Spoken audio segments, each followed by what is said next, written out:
Bom dia, gente! Não vejo a hora de estar com vocês aí na escola.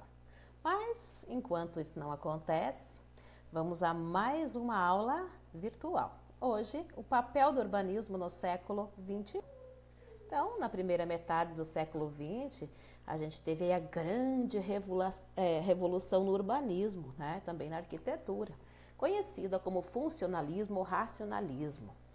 Essas novas tecnologias, então, elas foram produzidas a partir aí da segunda revolução industrial. Segunda revolução industrial, conhecida e marcada como a revolução do petróleo, não é isso? Neste período, começa-se a produção em larga escala, tanto do ferro, do aço, do alumínio, do concreto, do vidro, né?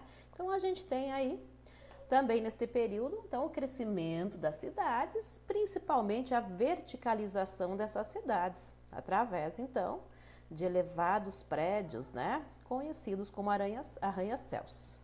Né? Então, ocorre aí o grande adensamento populacional que ocorre de forma diferenciada nos países desenvolvidos, né, bem como nos países subdesenvolvidos. Isso, então, aqui tem Le Corbusier, que ele foi, então, um urbanista, um arquiteto urbanista, né? Muito importante aí nessa modernidade, então, das novas cidades. Isso, nascido na Suíça, mas naturalizado em francês, né? Em 1930. Então, Le Corbusier, ele foi um dos arquitetos mais influentes do século XX, sendo um dos pioneiros do movimento moderno. Então, em 1907, viaja para várias partes do mundo para aprimorar seus conhecimentos, né?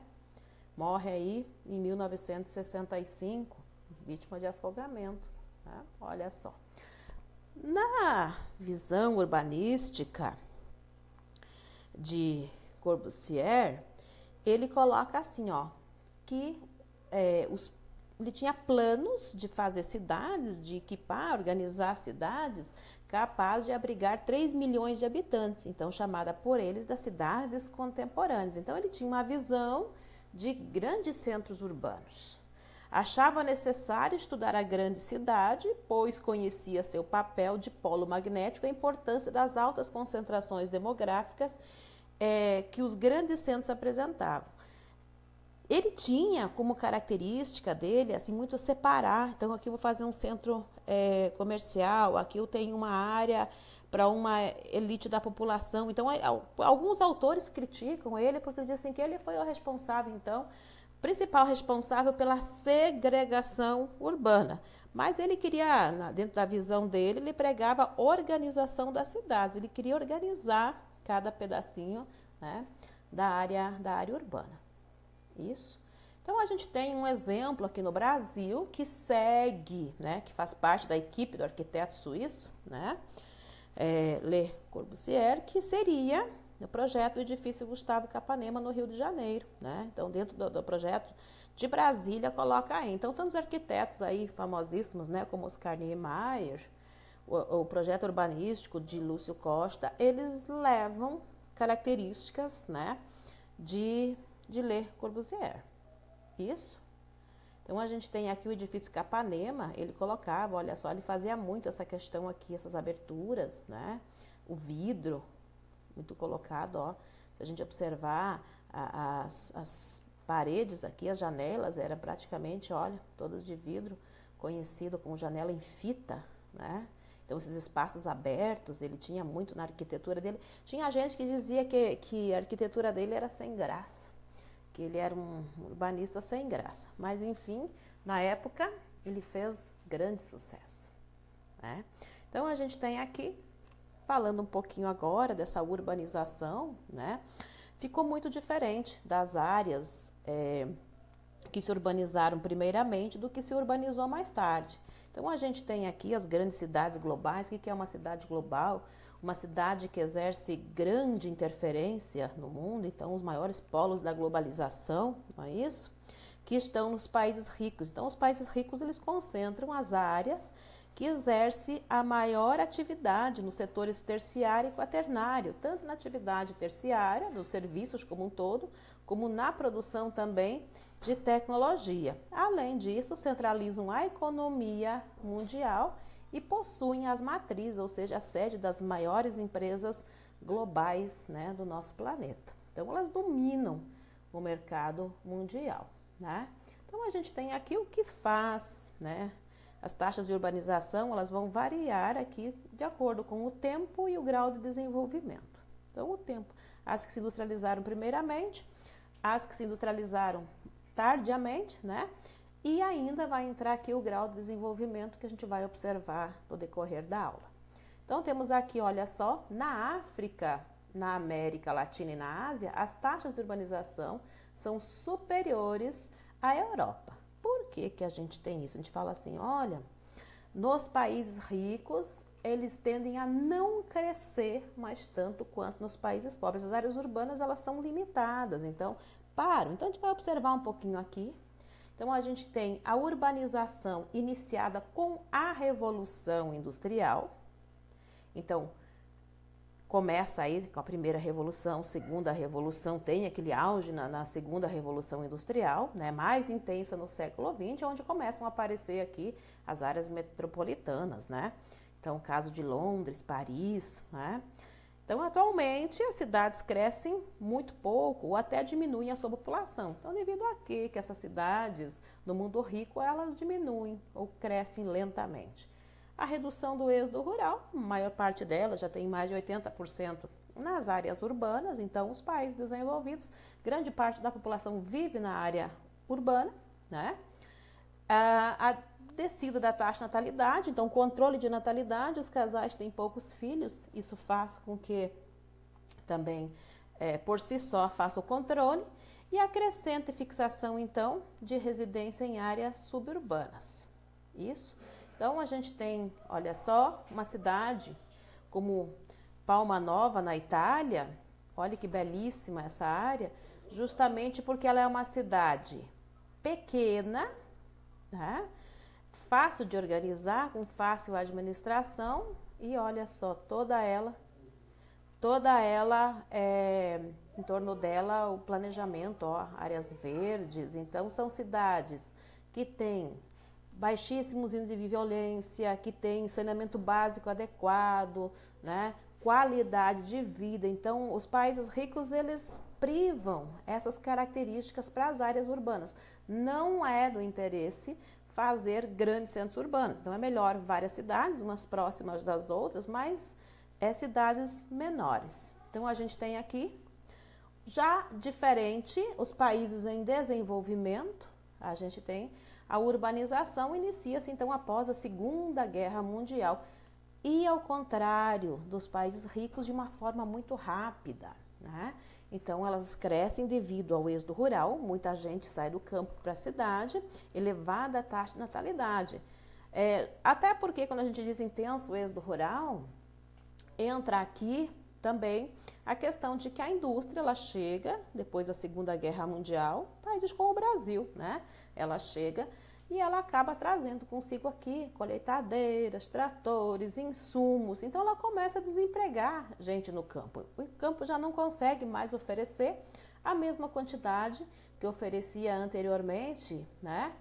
De mão de obra, né? Então, não tem mais esse emprego no campo. E vão em busca também, na cidade, de uma melhor qualidade de vida, acesso à escola, hospital, estar mais próximo, então, dos serviços. Isso. Então, a gente tem aqui, né, a partir desse crescimento rápido, diferente dos países desenvolvidos, a gente tem a formação, então, das favelas. Então, eu sempre tenho do lado de um grande centro rico, eu tenho uma área de favela, uma área muito pobre, sem condição, né, nenhuma de saneamento básico aqui, né? E a gente tem os cortiços também, que fizeram parte, né? Que as pessoas, elas vão acabar dividindo, ou os banheiros coletivos, cozinhas coletivas, então que também dificultam a convivência, é muito difícil conviver em cortiços, né? E também as questões de higiene, não é isso? Tá? Então, aqui tem uma comparação bem bacana, né? Se eu pegar aqui a diferença da urbanização entre países desenvolvidos e países subdesenvolvidos, eu tenho, olha só, nos países desenvolvidos eu tenho o processo mais antigo aqui, começa no século XIX. Já nos países subdesenvolvidos, esse processo ele é mais recente, pós Segunda Guerra Mundial. Nos desenvolvidos, o processo já está concluído, então as cidades já se urbanizaram e o crescimento delas é muito lento, quase nulo, né? Em compensação, nos subdesenvolvidos, ainda as cidades estão crescendo, está em processo, né? Nos países desenvolvidos, eu tenho predomínio da população em médias e pequenas cidades.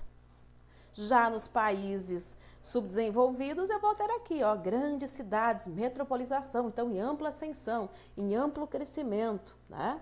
Aí a gente tem depois também, olha só, nos países envolvidos, boa estrutura urbana, então moradia adequada, acesso à saúde, acesso a saneamento básico, enquanto a gente tem no mundo subdesenvolvido, nas cidades subdesenvolvidas, extremamente comum problemas urbanos, como a macrocefalia urbana. O que é essa macrocefalia urbana?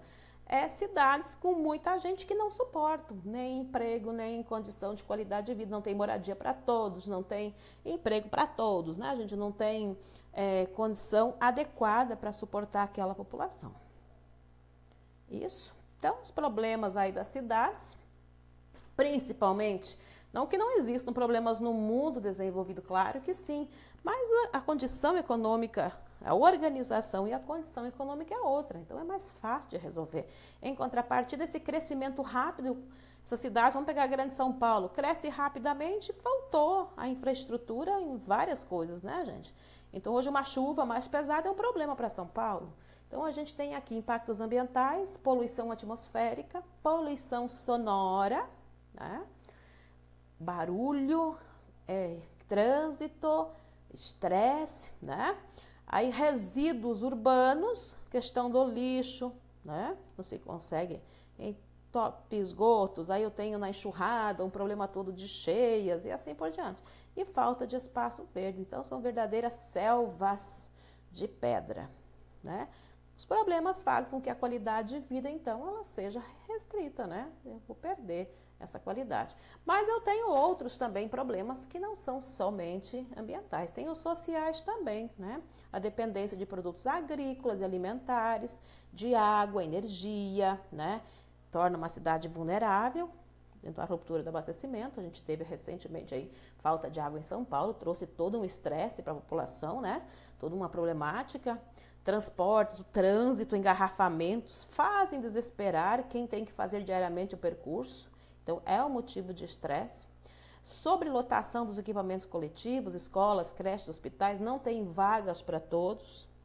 O desemprego, as má condições de vida nos bairros de lá, as favelas. A exclusão de certas minorias étnicas, políticas e culturais dão origem à marginalidade. Então, a violência também é um fator muito desgastante, muito complicado dentro das áreas urbanas. E o problema da habitação, então, que manifesta-se na má conservação de edifícios e na falta de planejamento urbano. Então, uma construção aí excessiva, certo? Então, temos aí, então, diante disso, é possível perceber que a urbanização e a modernização da economia acabam determinando o surgimento de formas complexas de organização socioespacial dos países. As características dessa organização vão depender do grau de desenvolvimento tecnológico e socioeconômico de cada país. Atualmente, é quase impossível imaginar a vida fora da cidade ou fugir da influência urbana, que atinge o próprio campo.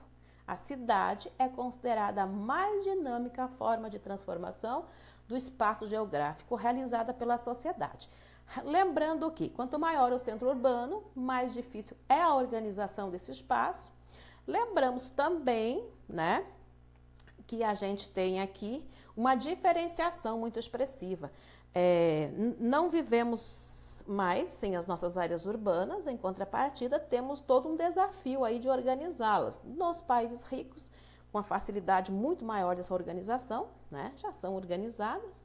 Nos países pobres ainda há um desafio. Não é diferente aqui no Brasil, que a gente tem grandes problemas ainda causados por desorganização urbana, né? Então, gente, finalizando aqui, trouxe uma questãozinha. Diz assim, a urbanização nos países subdesenvolvidos constitui um fenômeno marcante da segunda metade do século XX. As características desse fenômeno na América Latina, expressas na paisagem urbana das metrópoles, são decorrentes de quê? A. Instalação de indústrias de bens de produção nos arredores das pequenas cidades e próximas às fontes de matérias-primas, não tem nada a ver, né? B.